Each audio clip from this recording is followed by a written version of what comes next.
কর্মব্যস্ত জীবনটাকে আরো সহজ করে তুলতে বাজারে চলে এলো ইনস্ট্যান্ট আলু ভর্তা, মানে আলু ভর্তার ইনস্ট্যান্ট প্যাকেট। এই আলু ভর্তার প্যাকেটটি কর্মজীবী আপু এবং ব্যাচেলর ভাইয়াদের কিন্তু বেশ উপকারে আসবে। মেয়েকে নিয়ে স্কুল থেকে ফেরার পথে হঠাৎ করে দেখলাম পুলিশ কেজি স্কুলের সামনে বেশ আয়োজন করেই এই আলুর ভর্তার প্যাকেটটা বিক্রি করছিল। দাম নিয়েছিল অফার প্রাইসে 100 টাকা, বাট তাদের রেগুলার প্রাইস ছিল 135 টাকা। এখন চলেন দেখা যাক এই আলুর ভর্তার প্যাকেটের ভিতরে কি কি আছে।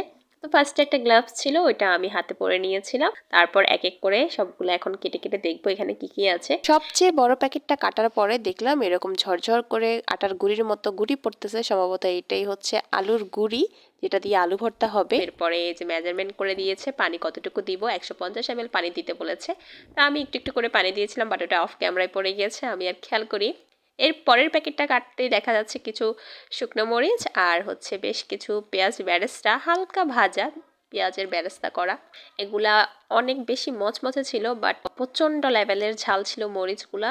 আমার কাছে মনে হয়েছিল মরিচগুলা ভাজে একটু কম হয়েছে, যদি আর একটু পোড়া পোড়া করে ভাজতো তাহলে মেবি আরো সুন্দর ফ্লেভার আসতো। তো যাই হোক, এখন আমি এই সবগুলা মরিচ এবং পেঁয়াজকে ভালোভাবে ম্যাশ করে নিচ্ছি। বলতে ভুলেই গিয়েছিলাম, এটার মধ্যে কিন্তু এক্সট্রা করে লবণও দিয়ে দিয়েছিল, এই যে পরিমাণ মতো লবণ। তা আমি লবণের প্যাকেটটা থেকে লবণটা দিয়ে দিলাম। যখন আলু ভর্তাটা করছিলাম তখন আমার বাসার হেল্পিং হ্যান্ড উনি পাশে দাঁড়িয়ে দাঁড়িয়ে সবকিছু দেখছিলেন আর খুব অবাক হচ্ছিলেন। তো এইখানে এরপরে আমি সরিষার তেল দিয়ে দিয়েছি। সরিষার তেল কিন্তু অনেকটুকুই দিয়েছে, তো আমার যেহেতু সবটুকু লাগবে না, আমি পরিমাণ মতো যতটুকু প্রয়োজন ততটুকু দিলাম।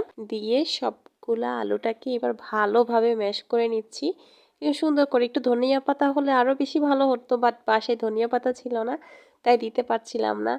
তা আমার একটা ধারণা হচ্ছিল যে এটা আসলে কেমন হইতে পারে, যে এটার টেস্ট কেমন আসবে।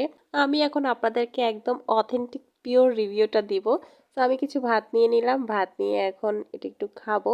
তা আমার কাছে আসলে যেটা মনে হয়েছে এখানে আহামরি একদম কিছু না, আমার কাছে আহামরি কিছু মনে হয় নাই, শুধুমাত্র সরিষার ঝাঁজ, পেঁয়াজের একটা স্মেল, মরিচের ঝাল, এইটাই। আর আলুর কথা যদি বলি, আলুটাকে ময়দার সাথে তুলনা করা যায়।